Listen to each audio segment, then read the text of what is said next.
Ahí está. Bien. Ustedes para este tema, digamos, tienen en la biografía dos textos, ¿no? En los prácticos igual está el texto también de Portantiero, por ejemplo, que es un texto que también se mete con algunos elementos que hacen a los procesos de acumulación de capital en la etapa. Pero tienen dos textos. Uno es el de Peralta Ramos, el de Mónica Peralta Ramos, y el otro es el de Bellini y Corol. Y son dos textos que tienen características distintas. Vamos a intentar combinarlos. Uno, el de Peralta Ramos, es una mirada de tipo más estructural, si se quiere. Y el otro, el de Bellini y Corol, es una mirada más atenta a las políticas económicas de los distintos gobiernos. Hace un planteo estructural también, pero luego se detiene mucho más sobre las políticas económicas, los elencos, digamos, de los ministerios de Economía, etcétera, cuáles son los problemas que van enfrentando, y a partir de ahí aborda la etapa. Entonces, de alguna manera, ustedes, me parece que una buena manera de acceder a la lectura de los textos es empezando por Mónica Peralta Ramos y luego yendo a Bellini y Corol. En esta oportunidad, como son más reducidos los teóricos, en Bellini y Corol simplemente pusimos uno de los capítulos que se ocupa del 66 en adelante, si mal no estoy diciendo, a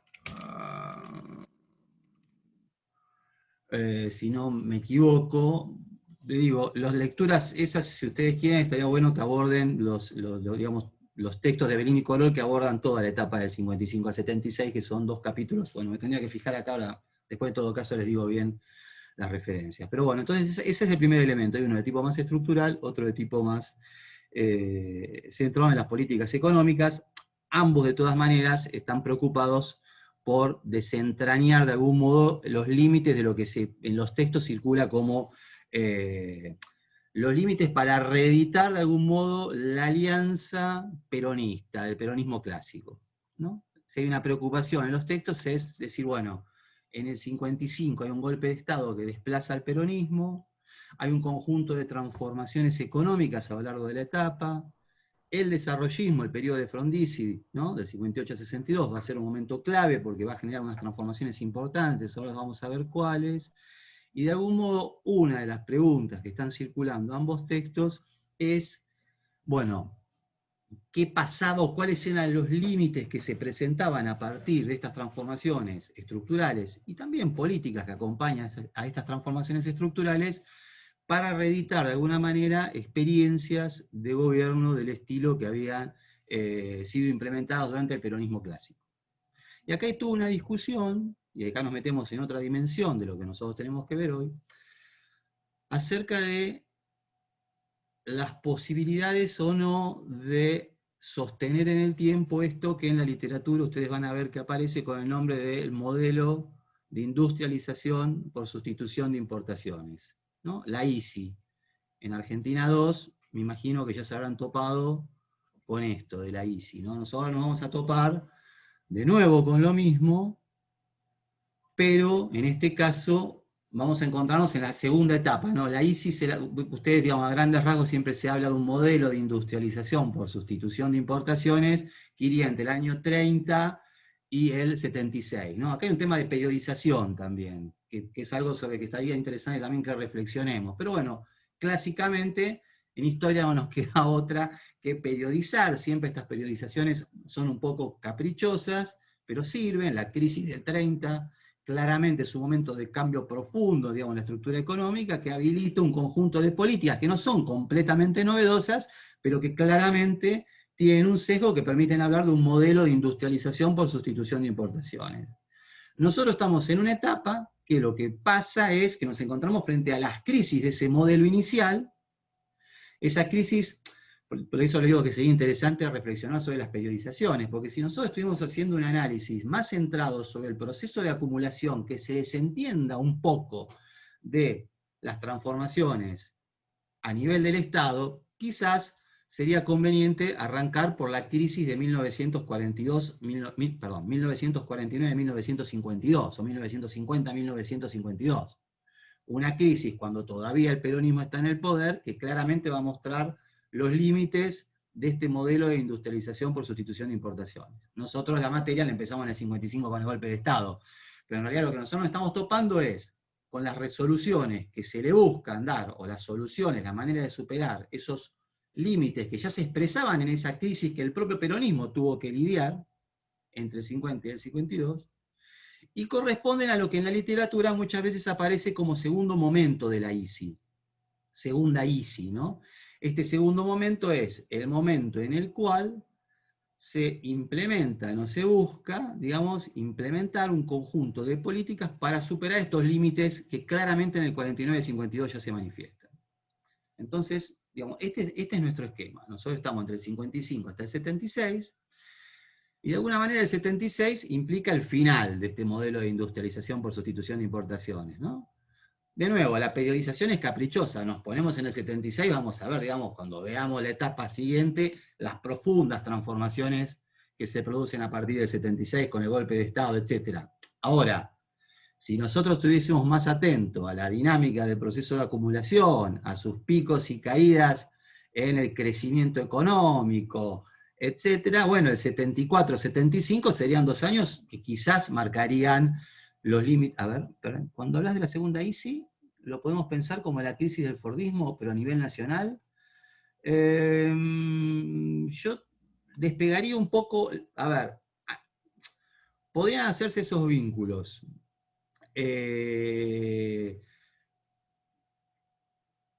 Pero la lógica, digamos, a ver, cuando uno conceptualiza a nivel del Fordismo, etc., estoy admitiendo gente que está en sala de espera. No necesariamente, ¿cómo puedo decir? Conviven bien, digamos, las conceptualizaciones que periodizan hablando de Fordismo, etcétera, en esos criterios, ¿no? Que son más de la escuela de la regulación francesa, etcétera, y el modo en que yo tiendo a encarar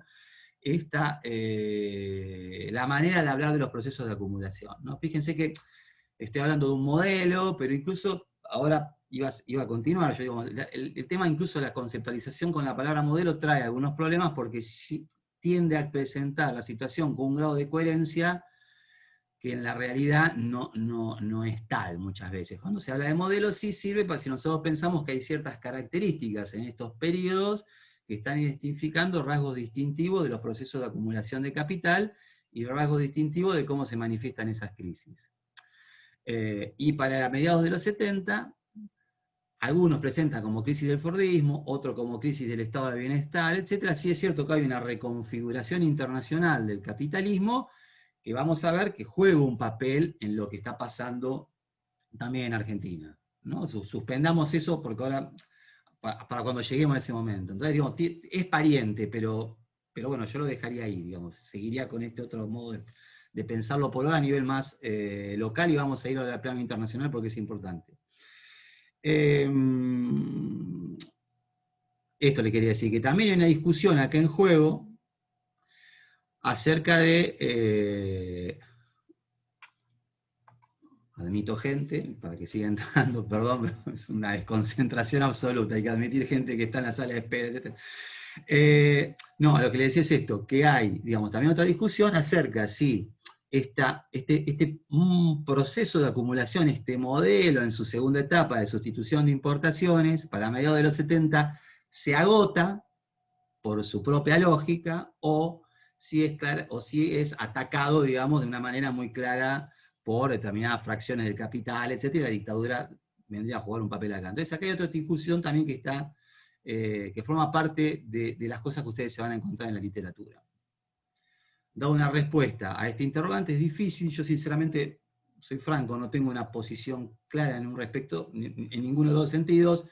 Sí, claramente vamos a ver que hay elementos de agotamiento del modelo, o de agotamiento en el sentido de severas crisis de este modelo, en un contexto internacional en el que lo hace cada vez menos viable, pero al mismo tiempo está claro que hay una ofensiva muy deliberada desde la burguesía, que se desarrolla desde el Estado, y que implica una desestructuración de algunas de sus variables más clásicas, o de algunos del poderío de algunos actores sociales que jugaban un papel importante en la segunda ICI, que implica una ofensiva política. No hay nada, digamos, autorregulado en ese sentido del mercado que genere el fin de este modelo.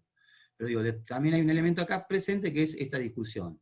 Primero, la segunda etapa de la ICI, y segundo, si este modelo para mediados de los 70 se agota en su propia lógica o si su reemplazo es producto de una ofensiva deliberada desde fracciones de la burguesía, y en este caso impulsada de una dictadura, como es la dictadura militar en Argentina del 76. Bueno, nos vamos a meter en eso entonces ahora. ¿Alguna pregunta en este sentido? No sé si vamos bien o si he sido demasiado confuso, digamos, en esto.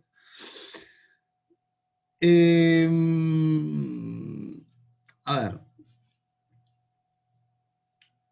algunas cuestiones que me gustaría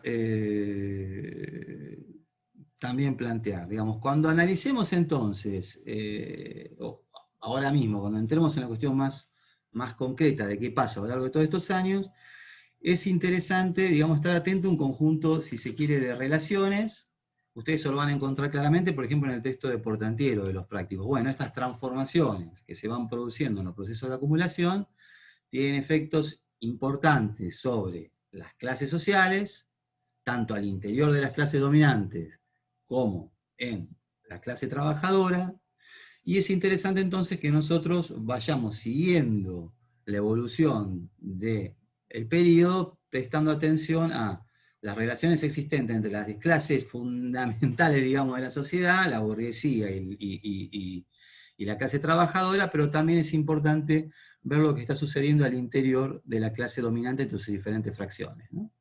Porque claramente es un planteo reiterado en la literatura argentina sobre el periodo, que estas transformaciones van impactando de manera diferenciada en las diferentes fracciones, por ejemplo, la burguesía agraria, en la burguesía industrial, dentro de la burguesía industrial, en los sectores más ligados al modelo tradicional del peronismo, productores de bienes de consumo masivo, etc., y a los sectores más dinámicos que empiezan a cobrar un peso muy fuerte con el frondicismo, etc., y que todas estas modificaciones van generando conflictos al interior de las clases dominantes que en parte también explican las dificultades para establecer un orden político y un orden de dominación estable a lo largo del periodo. Entonces, no solamente el conflicto entre burguesía y clase trabajadora, sino el conflicto adentro de las diferentes fracciones de la clase dominante estarían implicando la inestabilidad política y la imposibilidad de implementar un sistema de dominación estable, que es lo que se presenta en la literatura que ustedes van a ver como empate hegemónico en algunos casos, o crisis orgánica, crisis de hegemonía, todos conceptos que hacen alusión a esta dificultad que encuentran las clases dominantes para establecer, hacer de alguna manera que el predominio que tiene en el ámbito de la economía, poder trasladarlo a la esfera del Estado y poder entonces de esta manera instaurar un orden político que tenga cierta estabilidad. Hay una intervención en el chat, a ver. ¿Se puede consultar? Sí, les pido por favor que... Tomás me está preguntando, ¿sí? Dale.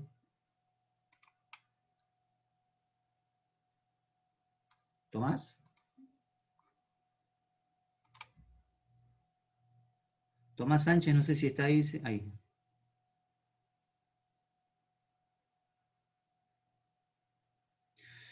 Pregunta Sánchez, no sé si ustedes lo están leyendo, ya lo leen todos, ¿no?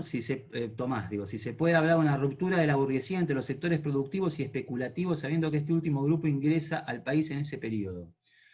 A ver, vamos a discutir después, a partir del 76, perdón la falta de ortografía, ni me di cuenta.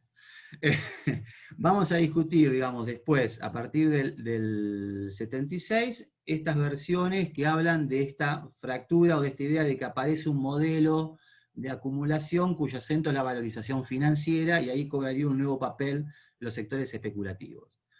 De entrada, digamos, lo que les puedo decir es que no sería en este momento digamos, eso es lo predominante. Ahora claramente estamos con fracciones de la burguesía que están apostando a un modelo productivo de desarrollo económico y de crecimiento como salida a las crisis que se plantean a nivel de la sociedad. Digamos, si hay algo que más o menos comparten en general la burguesía y sus distintas fracciones durante la etapa, es que eso lo van a ver muy claramente, por ejemplo, en el proyecto de Longaniato a partir del 66, ¿no?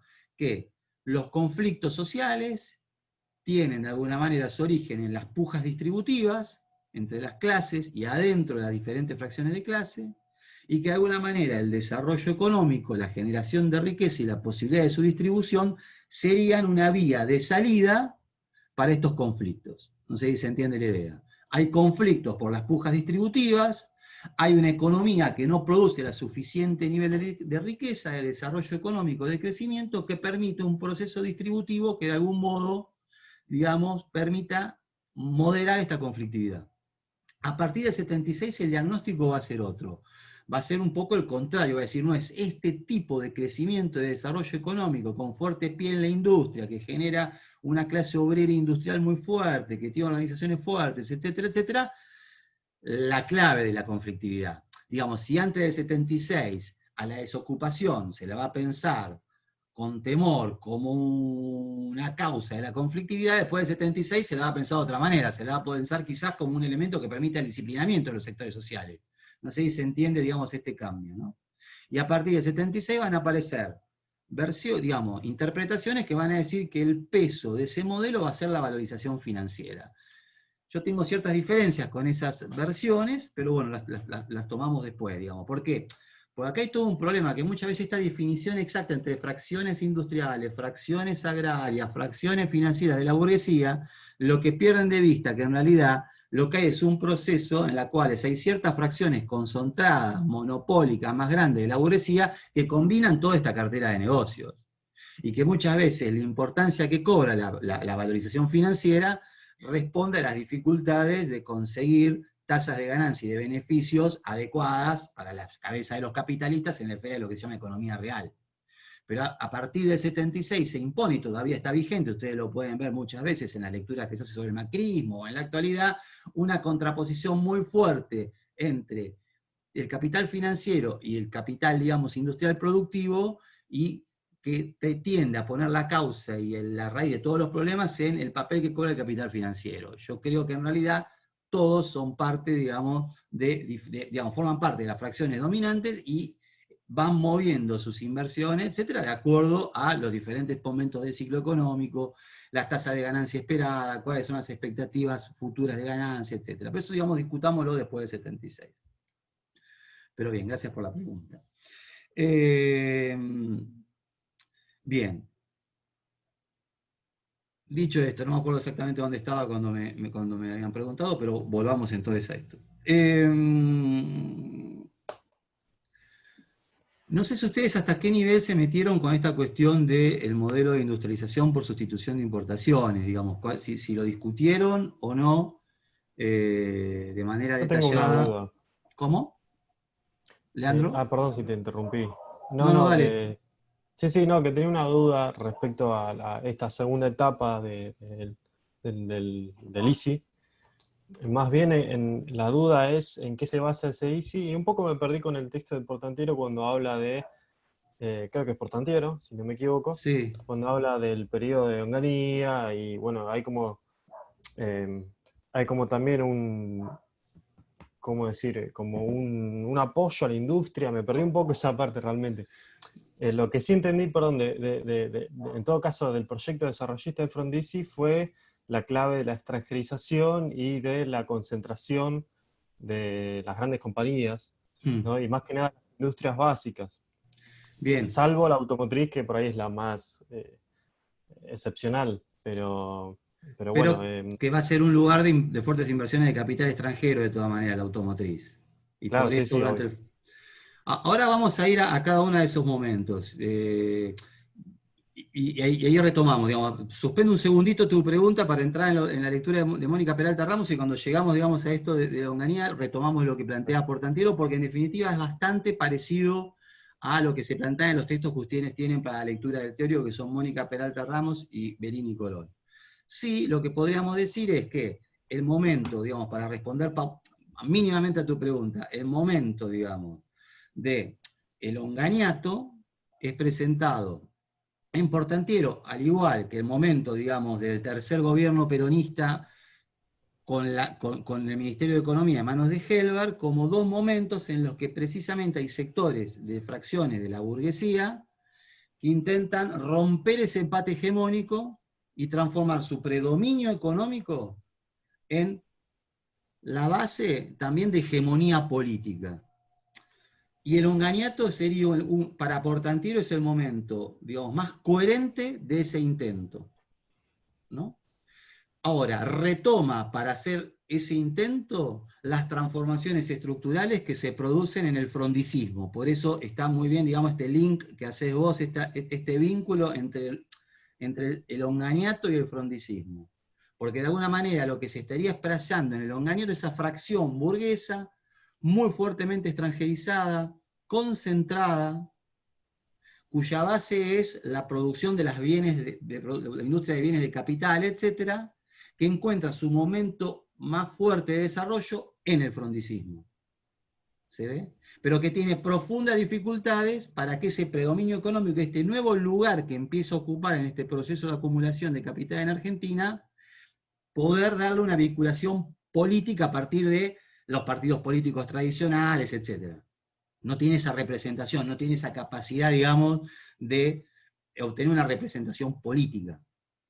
¿Se entiende? Más allá del predominio de la economía. Ahora vamos. Bien. No, les pregunto, ahora me acuerdo, digamos, yo les preguntaba si habían entrado con esta cuestión de la ICI. A ver, ¿por qué? Porque ¿cuál sería el gran problema o el gran límite que se encuentra en el peronismo clásico, en la crisis del 52, el proceso de industrialización por sustitución de importaciones? ¿Alguien lo podría definir? Sí, es la falta de divisas. ¿Y por qué se da esa falta de divisas? Porque por lo general fue siempre, digamos, el sector agroexportador el que mayor beneficios daba en ese ámbito. Y no ¿Alguna recuerdo qué más. otra? ¿Algún otro? ¿O otra que quiera? ¿Pedro? ¿O no? Claro, me acordaba hace mucho, por la productividad también decir, como que se llegaba a un punto muerto, como que las empresas no tenían capacidad de ahorro para hacer el salto para producir bienes de capital, y eso ponía en jaque las conquistas de los trabajadores porque implicaba quitarles poder para aumentar la productividad o algo así. Bien, No recuerdo. digo, a ver, por eso yo les preguntaba, porque ahí ya está la clave para entender este periodo, ¿no? Nosotros lo podemos de alguna manera pensar en dos momentos, hasta el 66, digamos, y después, esta etapa que estamos viendo.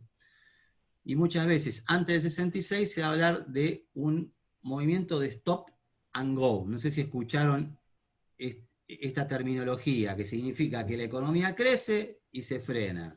Viene una crisis, una recesión, vuelve a crecer y se frena. A ver, la Guerra Fría.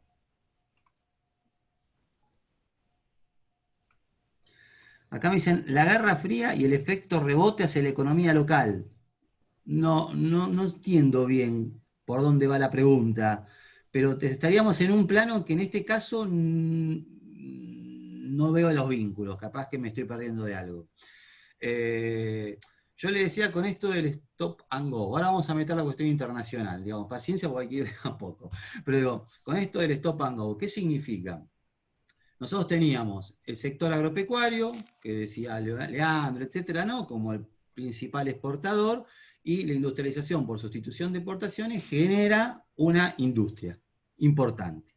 Lo que se va a plantear es que a medida que la industria crece, va a generar una demanda cada vez mayor de importaciones.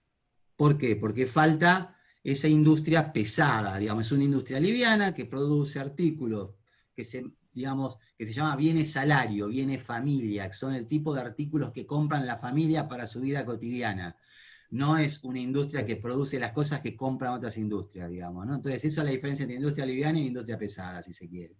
Entonces, la idea es desarrollar esta industria pesada en Argentina que produzca los bienes de capital, los insumos intermedios, que produzca acero, insumos de la química, energía, etcétera, que entonces, que son maquinaria, ¿no? Que permita de algún modo que esa industria no tenga que abastecerse de estos insumos en el mercado exterior. Porque entonces, paradójicamente, una de las paradojas, fíjense que en Mónica Peralta Ramos va a hablar de paradojas, ¿no? ¿Cuál era, digamos, qué pasó en la crisis del 30? Uno dice, bueno, el sector externo fue la crisis, se padeció por el sector externo en la economía argentina. Cae la demanda de productos agropecuarios, cae el volumen, caen los precios y hay una crisis económica a nivel local. Se suponía que la industrialización nos iba a independizar de alguna manera de esa dinámica. Pero aparece otra dinámica en la cual vuelve a haber un problema que se expresa en el sector externo como falta de divisas, que se da en el momento que cuando la industria crece demasiado, ocupa, digamos, mano de obra, aparecen, digamos, una demanda mucho más fuerte de la clase obrera de productos, etcétera, y genera dos cosas. Por un lado, más gente con más dinero, más demanda de productos alimenticios, menos saldos exportables para generar divisas. No sé si se entiende esto, por un lado, ¿no? Parte de esa producción agropecuaria es consumida localmente, y esto achica los saldos exportables, es decir, es menor el volumen para exportar, por lo tanto se generan menos divisas en el sector agropecuario. La industria produce prácticamente de manera absoluta hasta el momento que nosotros estamos hablando para el mercado local, no exporta nada. Y tiene una balanza comercial absolutamente desfavorable en el sentido de que sí importa maquinaria, energía, etc. Entonces, nuevamente, demanda divisas para esas importaciones. Entonces, crece la industria, demanda más divisas para sus importaciones, a la par de que el agro pierde saldos exportables, etcétera, etcétera, etcétera. Y se genera entonces de nuevo esto que estaba mencionando recién, que es la crisis del 52, una escasez de divisas. Y hay una cuestión aquí importante, que es que entonces la burguesía agroexportadora mantiene un profundo, muchos autores van a hablar del poder de veto. ¿Qué significa? La capacidad que tiene la burguesía agroexportadora de afectar al modelo, que durante el peronismo lo hace claramente. Baja la cantidad de la tierra que siembra, no invierte en maquinaria y por lo tanto cae la productividad y caen los volúmenes exportables, etc. Eso afecta la cantidad de divisas que existen en la economía y eso genera un problema para el conjunto de la estructura económica. De alguna manera, del 55 en adelante, lo que se busca atacar es eso, es ese elemento. Y para eso la idea es que debe desarrollarse la industria de bienes de capital. Ahora, el tema es, ¿de dónde va a salir ese dinero para desarrollar esa industria? ¿El Estado? Bueno, el Estado está quebrado. La burguesía local, industrial, tiene muy poca capacidad de ahorro. ¿Qué viene como opción? Las inversiones de capital extranjero, y ese va a ser el proyecto Frondicista. ¿Se entiende más o menos por dónde vamos? Bien. Voy a ver si puedo compartir la pantalla y nos metemos con Peralta Ramos. A ver acá si me sale esto o no.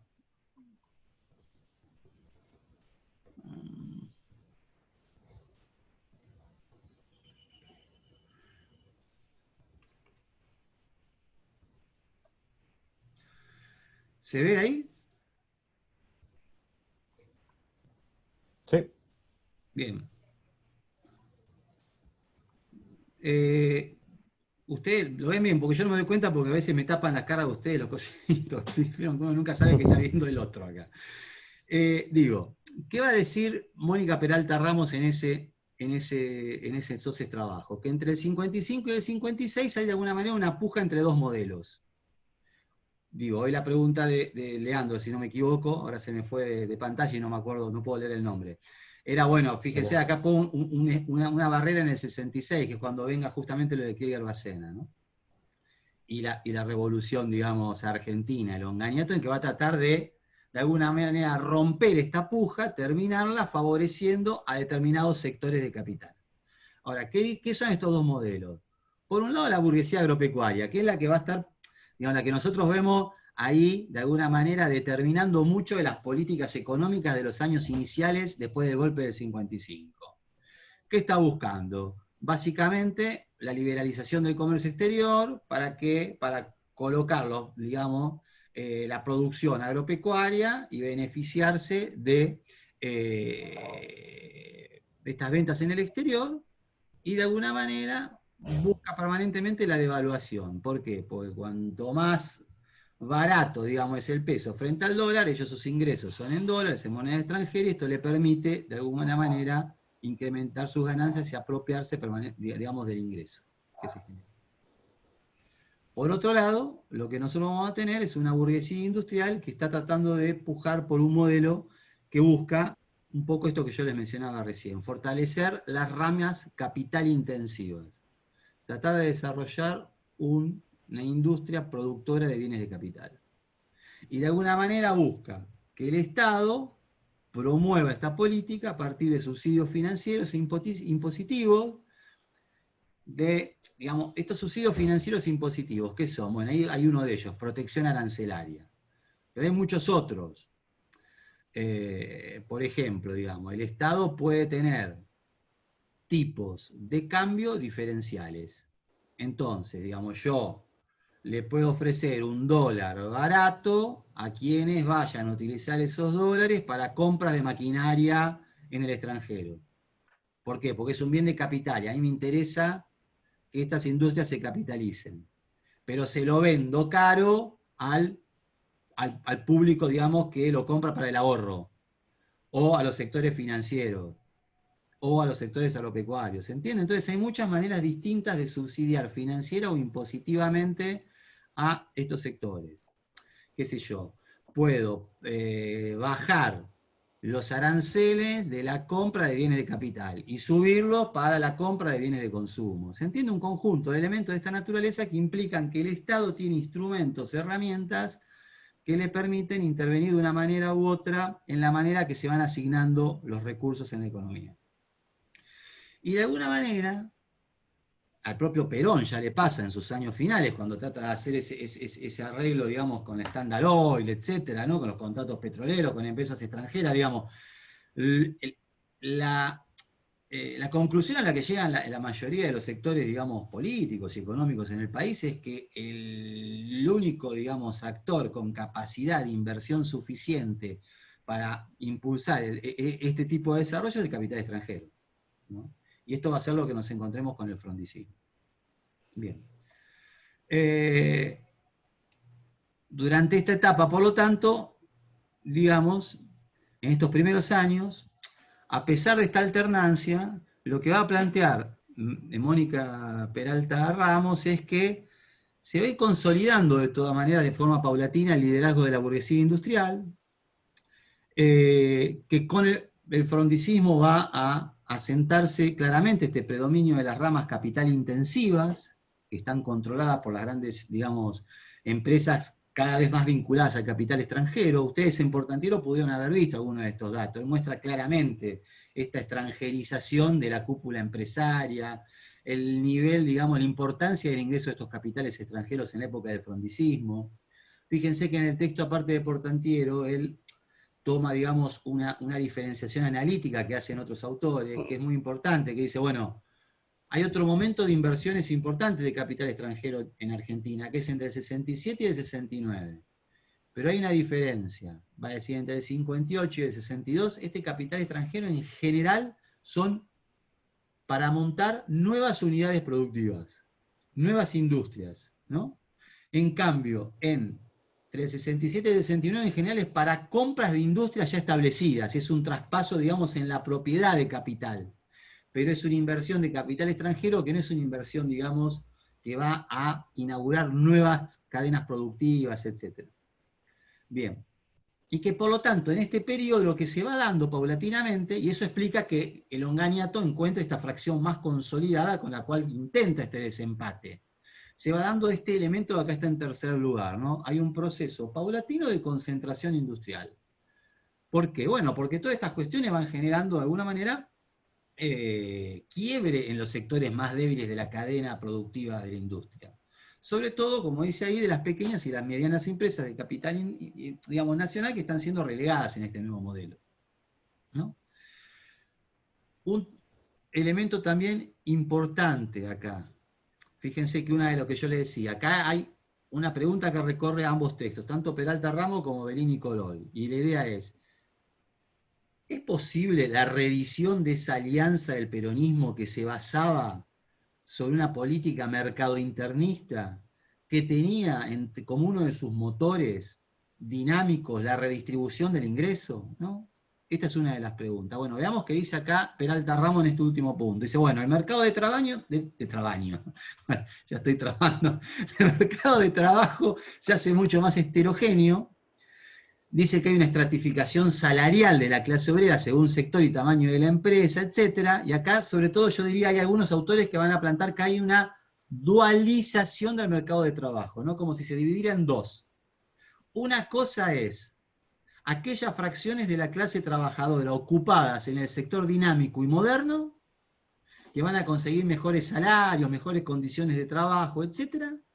Y otra, los sectores de la clase obrera ocupados en la industria más tradicional, liviana o vegetativa, o que produce bienes de salario o bienes de consumo. Son todas maneras distintas en lo que ustedes se van a encontrar que se caracteriza esta industria. Por eso se las menciono todas juntas, para que no se pierdan. Los diferentes textos aparecen con diferentes nombres. Que son los sectores de menor productividad. Ahí Pedro creo que hoy había mencionado esta palabrita, la productividad, que es central en toda esta etapa. Y que por lo tanto sus ingresos caen más acentuadamente que de los sectores obreros que se ocupan en los sectores más dinámicos. Más allá de todo esto, y esto va a verse bien cuando aparezca el golpe de Onganía, hay un elemento que casi todos los autores y las autoras comparten cuando hacen un análisis de este periodo, que lo que está perdiendo centralidad en el proceso de acumulación es el consumo popular. Por lo tanto, el salario empieza a ser conceptualizado más que nada como un costo, no tanto como una variable que genera demanda.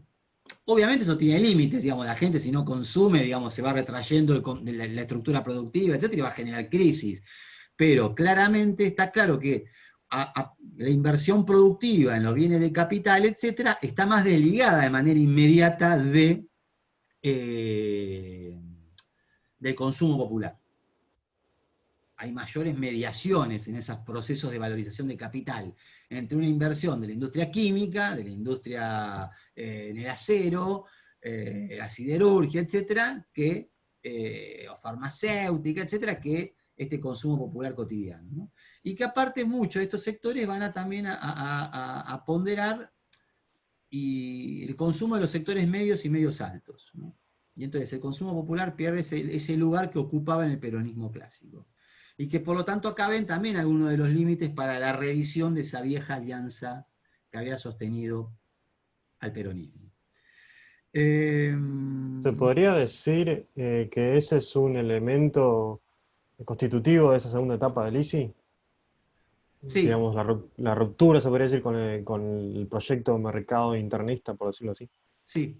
A ver, ¿qué va a intentar hacer el peronismo? ¿No? Hay un elemento más que quiero mencionar ahora, digamos, ¿no? Porque yo me voy olvidando de cosas, digamos. Ahora, por esto que decís vos, ¿qué vas a intentar hacer el tercer peronismo? ¿No? El peronismo del 73. De alguna manera, lo que va a intentar es, hay actores como Eduardo Basualdo que van a decir esto, lo que va a intentar es de alguna manera hacer confluir, un equilibrio difícil, pero va a intentar hacer confluir a las fracciones más concentradas del capital que se desarrollan a partir del frondicismo y que van a tratar de hacer que este predominio económico se transforme también en dominación política con Onganía, con los sectores de lo que en la jerga, digamos, de la época se conocía como más la burguesía nacional. Que a veces son nacionales, a veces son extranjeros, no importa esto, sino que producen más que nada para el mercado local. Pero claramente, incluso en este modelo que busca de alguna manera mantener adentro del bloque político y del bloque de poder a estos sectores de la burguesía media y pequeña, industrial, que produce para el mercado interno, que es lo que intenta el peronismo en el 73, ¿no? Digamos, el norte del proyecto es el mismo, si se quiere, que el de Onganía en cierto sentido. ¿A qué me refiero que es el mismo? Que a partir de mediados de los 60, lo que se va imponiendo claramente es un proyecto económico que piensa que el desarrollo debe incorporar a un sector concentrado, monopólico, importante, digamos, de la industria, que se transforme en exportadora.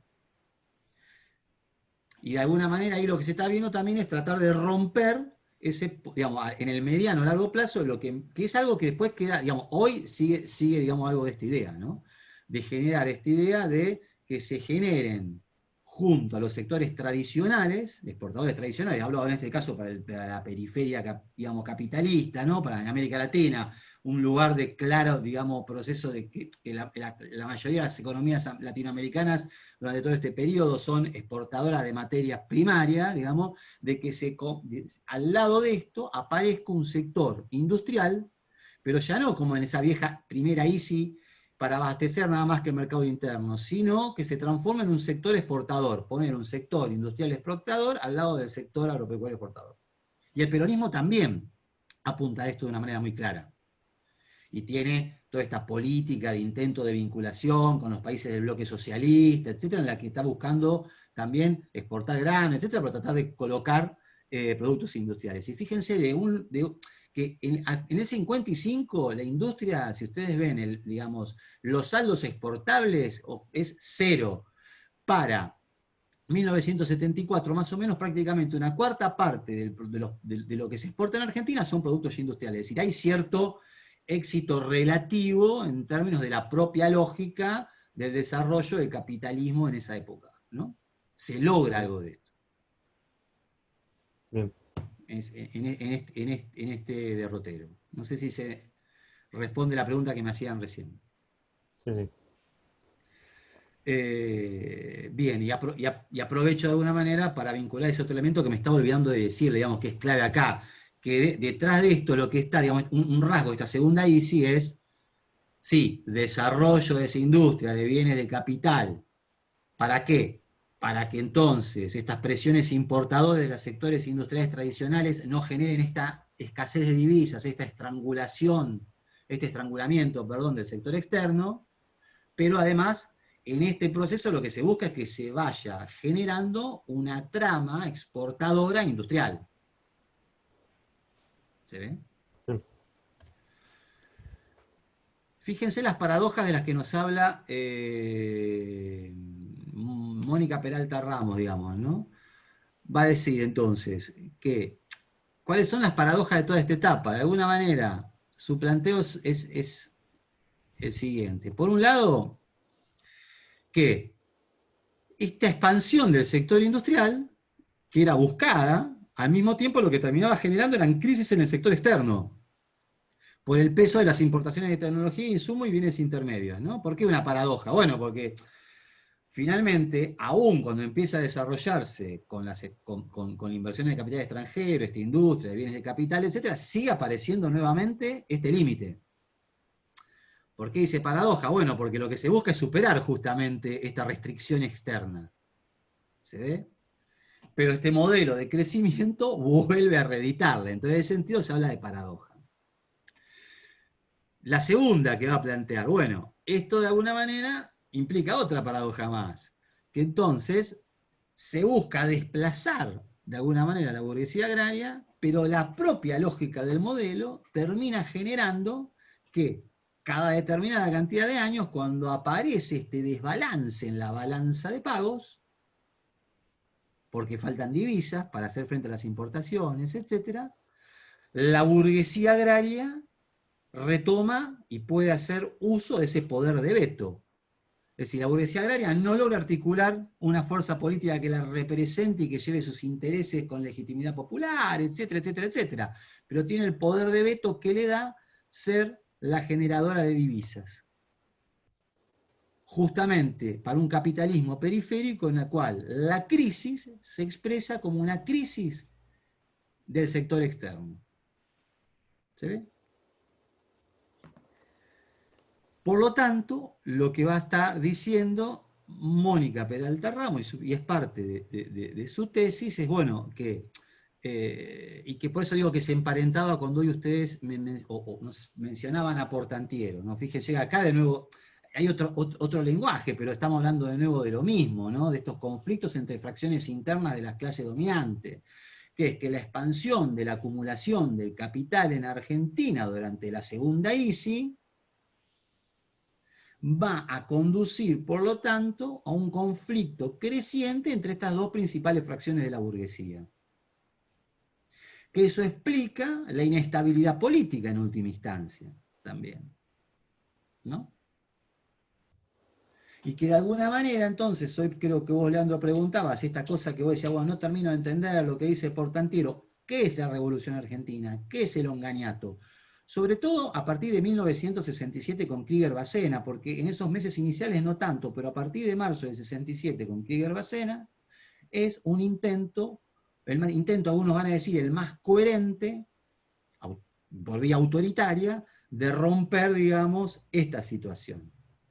Y dicen, el más coherente, ahora vamos a ver por qué, pero aparte el más coherente que se podía aprovechar de una situación coyuntural muy beneficiosa, que era que es un momento en que lo que Argentina exporta, las materias primas que Argentina exporta, tienen muy buenos precios en el mercado internacional. Y eso, más allá de lo que esté pasando, siempre alivia la situación. ¿Se entiende? Porque es justamente el principal canal de ingresos de esas divisas. Va a haber quienes digan que justamente, de alguna manera, más allá de lo que esté en juego o no, los primeros años 40 y 1964 a 1971, y yo diría, ya en otra lógica, en nuestro esquema, porque estamos hablando de neoliberalismo mediante, etcétera, pero uno podría hablar 2002 en adelante hasta el 2008, 2009, etcétera, en Argentina, situaciones excepcionalmente buenas de precios de las materias primas que nuestro país exportan, permiten morigerar hasta cierto punto la conflictividad entre ciertas fracciones de la burguesía, hasta que vuelve. Veremos cómo vuelve en el 2008 en Argentina, con el enfrentamiento del gobierno con las patronales agrarias, etc. Pero fíjense que son momentos en los que permite, de alguna manera, bueno, mayor, si se quiere, margen de maniobra a los elencos gobernantes, al Estado, etc. E incluso esto va para, fíjense, volviendo a Portantiero, que ustedes lo tienen, los prácticos, que Portantiero en un momento va a decirlo bastante claramente, ese estallido del proyecto de Onganía no se puede entender como una expresión inmediata del deterioro de las condiciones de vida de las clases populares, del mal curso de la economía, etc., porque entre el 67 y el 69 no son esos los rasgos distintivos de la etapa. Entonces tenemos que entenderlo por otro lado, ¿no? De otra manera. Sí vamos a ver que su autoritarismo, obviamente, va a ser un factor importante, y va a ser un factor importante el desarrollo, digamos, de una clase obrera en los sectores modernos, etcétera, que aparece con nuevas demandas, con nuevas aspiraciones, etcétera. Y sí va a tener un papel clave otro elemento que sí tiene el proyecto de Onganía, que es la racionalización, digamos, que se pensaba en dos puntos: racionalización del Estado, pero también racionalización productiva, que implicaba una remodelación del papel que jugaban las regiones en todo este esquema. Y si ustedes se fijan, muchos de los levantamientos van a ser levantamientos regionales también, ¿no? Esos famosos ASOS que van a asignar, digamos, la etapa a partir del Cordobazo, muchas veces se asientan en crisis de economías regionales, etc. Pero si uno mira, bueno, ¿quiénes son los sectores? Vamos a concentrarnos en el Cordobazo, que es mucho más que Córdoba, porque hay movimiento en Corrientes, Mendoza, en todos lados, pero pensemos en Córdoba, ese momento clave. Bueno, es protagonizado por algunos de los sectores obreros mejores pagos del país, ¿no? De la industria automotriz cordobesa. Bien. Y acá aparece un poco entonces la posibilidad de pensar ahora, digamos, esta cuestión del desempate, ¿no? Fíjense que Mónica Peralta Ramos, ahora yo ya realmente no recuerdo si en el texto lo planteaba como desempate o no, creo que sí, digamos que también utilizaba este lenguaje, ¿no? Ahí se me fue, acá, el desempate. Y bueno, de alguna manera acá está resumido alguna de las cosas que yo estaba mencionando recién y que se vincula con la misma idea que tiene Portantiero en su texto, ¿no? Esta idea de poner la intervención del Estado para el desarrollo de las ramas capital intensivas, ¿no? Y de alguna manera también obstaculizar de una manera cada vez más decidida la posibilidad de reeditar ese modelo redistribucionista que muchos ven que está en la raíz de estas restricciones estructurales que nosotros estábamos hablando, ¿no? Recién. Porque, a ver, si nosotros estuviésemos ahora leyendo Bellini y Corol, bueno, nos encontraremos con un momento en que habla del gobierno de Ilia, ¿no? Entre el 63 y el 66. Bueno, ahí nosotros vamos a ver que si no vemos qué es lo que está en juego en ese momento, bueno, ese sí es un modelo, un tibio intento entre el frondicismo, ¿no? Guido, qué sé yo, y Onganía, unos años en lo que de alguna manera hay nuevamente un pequeño intento más clásico, redistribucionista, etcétera. Bueno, que pueden ver ahí un poco cuáles son su destino, digamos, en la época. Pero de nuevo, ahí también está beneficiado por la mejora de los términos de intercambio, mejoran los precios de las mercancías, etc. Pero no termina de satisfacer de algún modo los requisitos, la demanda de las fracciones más concentradas de capital en Argentina y estos sectores extranjeros, bueno, que están ahora queriendo hacer que el conjunto del aparato productivo argentino se alinee de alguna manera detrás de este modelo que estamos hablando nosotros. Por eso yo digo que acá, ahí se los puse, digamos, en cursiva, este objetivo, promover las exportaciones industriales, es un elemento clave en toda esta etapa, ¿no? Aparece esta idea, ¿no? De una manera muy clara. Y acá hay dos elementos más. Este es un elemento muy fuerte en Mónica Peralta Ramos, por eso ahí lo pongo, digamos, otros autores y autoras no van a tener exactamente la misma idea. Su idea es que sobre todo en el 66 en adelante, dice el peronismo va a hacer lo mismo, la inversión productiva privada es reemplazada por una política estatal que busca empujarla vía subsidios, excisiones impositivas, políticas cambiarias, etcétera, etcétera, como si el Estado pasa a ocupar un lugar clave en la orientación del ingreso, pero ni siquiera mediante inversiones directas del propio Estado como Estado empresario, sino a partir de facilitarle al capital privado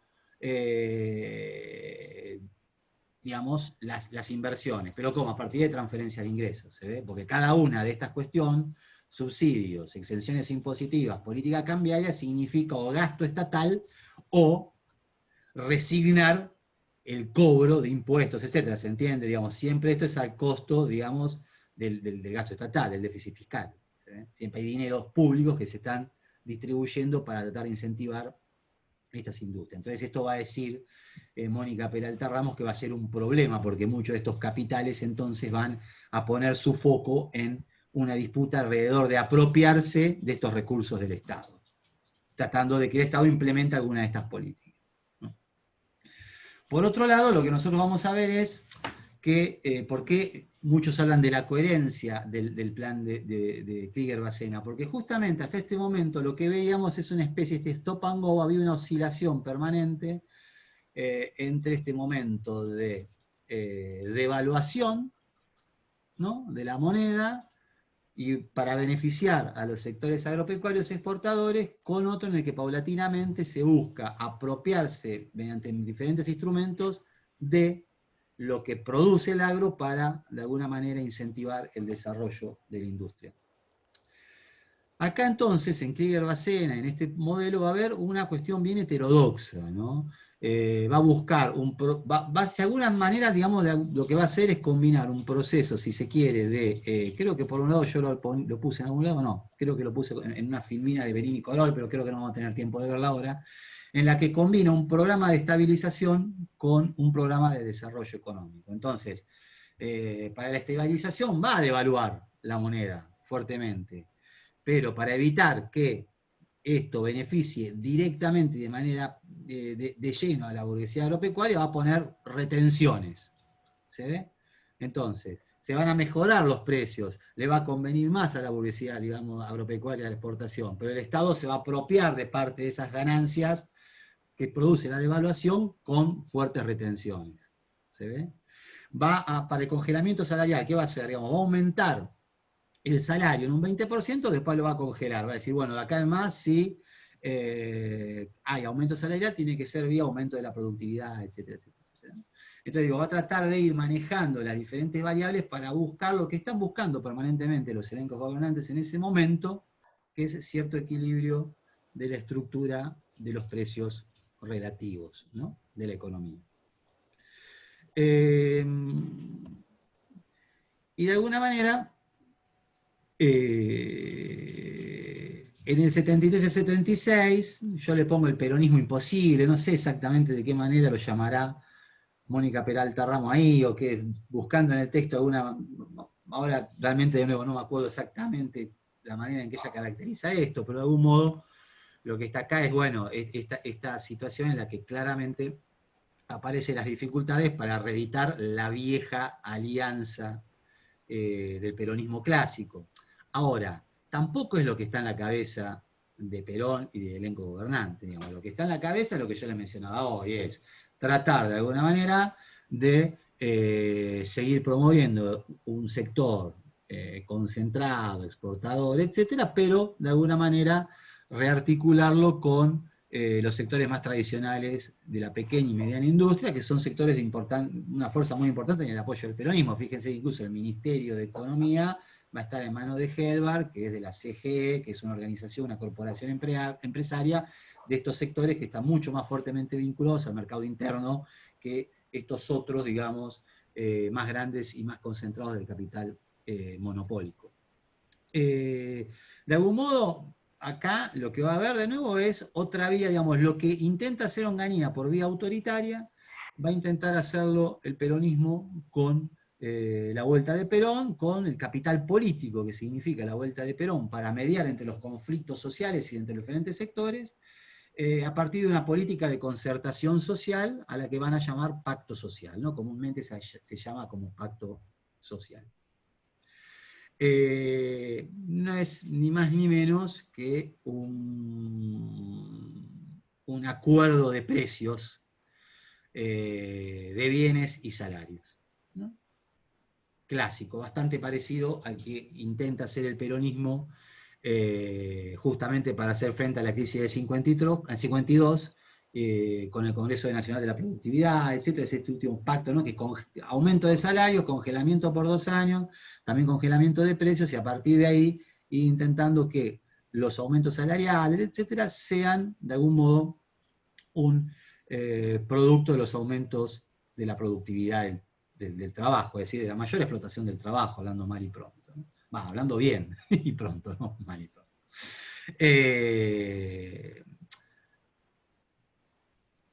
Hay también, de alguna manera, como siempre, sí en el peronismo, digamos, una presión mucho más fuerte sobre los sectores agropecuarios que digamos, Onganía lo que hace es devaluar, imponer muy fuertes retenciones, pero no va a avanzar demasiado sobre algunos proyectos con el que el peronismo va a coquetear y que ponen en alerta al sector agropecuario, que son impuestos a la tierra, ¿no? Bueno, vuelven las retenciones, pero eso también era conocido durante el onganiato. Hay un proyecto de apropiación de las tierras improductivas que la Sociedad Rural Argentina va a ver como una especie de reforma agraria encubierta, etc. Esto no va a avanzar demasiado, por más que algunos de estos proyectos van a ir al Congreso Nacional, pero sí claramente ponen a los sectores, digamos, del campo nuevamente con mucha reticencia y enfrentados al gobierno. Ahora, de todas maneras, aquí hay elementos también del plano de la política, que fíjense que en todo este derrotero que estamos haciendo, lo suspendemos, pero no podemos suspenderlo para tener una visión global del proceso. Parte de la aceptación por parte del empresariado del pacto social, y de alguna manera también por parte de la dirigencia sindical más tradicional del peronismo, lo que en la biografía aparece como la burocracia sindical, etc., tiene que ver con la amenaza existente a partir de cierta radicalización del proceso político en Argentina y el modo en que se da el fin de la dictadura, digamos, de Lanús en el 73, con un fuerte proceso de movilización, con un fuerte proceso de radicalización, en el que un conjunto de las fracciones de la burguesía terminan aceptando que probablemente esto que venían rechazando durante 17 años, que es la vuelta de Perón al país, sea la única posibilidad para morigerar el conflicto. Y de alguna manera se encuentran que este proyecto del peronismo es bastante moderado, no tiene medidas muy radicales y por lo tanto el empresariado frente al mal, digamos, le parece como es el mal menor y en principio se suma y apoya y da su adhesión a este acuerdo de precios de mercancías y salarios. Y del lado de la dirigencia sindical también, digamos, ve con una, ¿cómo se puede decir? Con un sentimiento encontrado del pacto social, porque la dirigencia sindical claramente en todos los momentos en que aparece el congelamiento de salarios, la anulación de las paritarias, etcétera, va a perder un elemento central de su legitimidad. La dirigencia sindical se legitima claramente a partir de la negociación salarial, ¿no? Ahora, en este caso entonces, la dirigencia sindical lo que ve de todas maneras es, bueno, me ponen en problemas de alguna manera, aparte en un momento de una sociedad muy movilizada, y fíjense, nosotros estamos, de nuevo, ¿no? Estamos dejando de lado un montón de desarrollo de otro tipo, avances de sectores del clasismo dentro del movimiento obrero,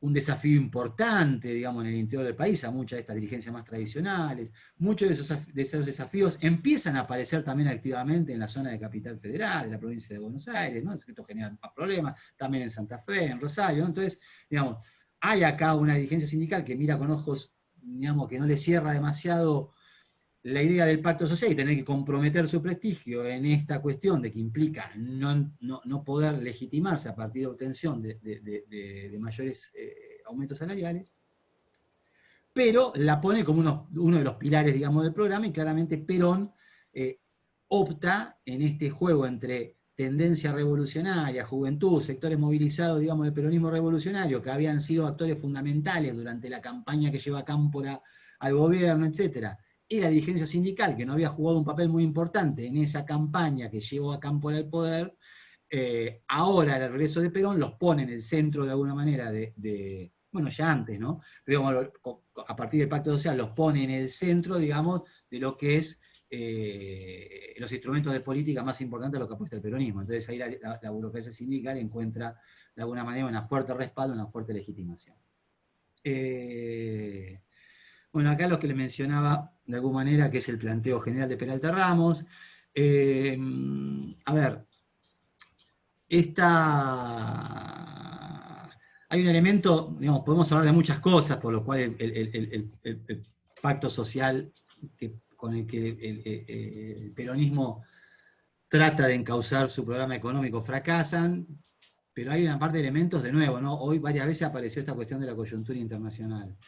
En octubre del 73 nosotros ya nos encontramos con la crisis del petróleo, etc. Entonces digo, simplemente para mencionar una cosa, ¿no? Para ir haciendo un corte y preguntándole a ustedes qué tienen para decir de esto, o preguntas que quieran hacer, etc. Pero piensen que el peronismo accede con un pacto de precios y salarios que quiere ser muy rígido, y que se encuentra que a partir de octubre del 73 hay una crisis del petróleo que genera un aumento, digamos, del combustible y de un montón de los insumos justamente importados que nosotros mencionamos que necesita la industria, que aumenta los costos industriales y muchos empiezan a hablar de esta cuestión de la inflación importada. Bueno, a partir de ya con solo ese dato, ustedes podrán tener en cuenta las dificultades que se le presentan al peronismo inmediatamente en su propia lógica de gobierno, ¿no? Independientemente de si era posible o viable una política de ese tipo en esas circunstancias políticas y económicas. Hay una cosecha récord de 73 que va a aliviar la situación, pero incluso si nos vamos al chiquitaje, digamos, para mediados del 74, malas noticias de nuevo, no solamente porque Perón se muere, sino porque el mercado común europeo rechaza, digamos, la compra de carnes bovinas argentinas por el problema de la aftosa, etc. Es un golpe enorme en las exportaciones, hay un deterioro de los términos de intercambio otra vez, esto significa que esa bonanza de precios que llega hasta el 71 y que a partir del 72 habían empezado a tener un síntoma negativo, en el 74 esto se acentúa, etc. Entonces es un conjunto de condiciones que van a hacer que paulatinamente las pujas distributivas vuelvan al primer plano y vaya a saltar este proyecto por los aires, ¿no? El modo en que lo hace es interesante y es significativo, porque es como un intento que de alguna manera, en el 75, es el Plan Rodrigo, en el que nosotros vemos de alguna manera un preanuncio de alguna de las políticas que vamos a ver que aparecen en el 76. En el sentido de que el Plan Rodrigo implica, de algún modo, la idea de liberalización de precios, aumento de tarifas, achica muy fuerte el gasto público, la idea de alentar otra vez, digamos, el capital extranjero, pero al mismo tiempo desmontando todo lo que era la política de protección que el peronismo buscaba de alguna manera desarrollar también para los sectores de la pequeña y mediana burguesía industrial, y este proyecto, digamos, que implica una enorme devaluación, un enorme aumento de las tarifas de los servicios públicos, etcétera, va a ser inviable por el poder del movimiento obrero argentino, sindicalizado, digamos, con sus direcciones reformistas y revolucionarias. Todas en este contexto van a funcionar de alguna manera como un dique, un bloque, digamos, que impide avanzar con este programa, que desbarata este programa y que de alguna manera muestra la imposibilidad de revertir esas relaciones de fuerza por la vía, digamos, del consenso, por la vía, digamos, de gobiernos constitucionales, y aparece en el horizonte la necesidad cada vez más fuerte de destruir el poder de la clase obrera y su capacidad también de veto, en este caso, de los sectores del trabajo, a partir de la violencia estatal, ¿no? Pero bueno, eso lo dejamos de alguna manera para hablar la próxima vez que nos encontremos. Bien, a ver.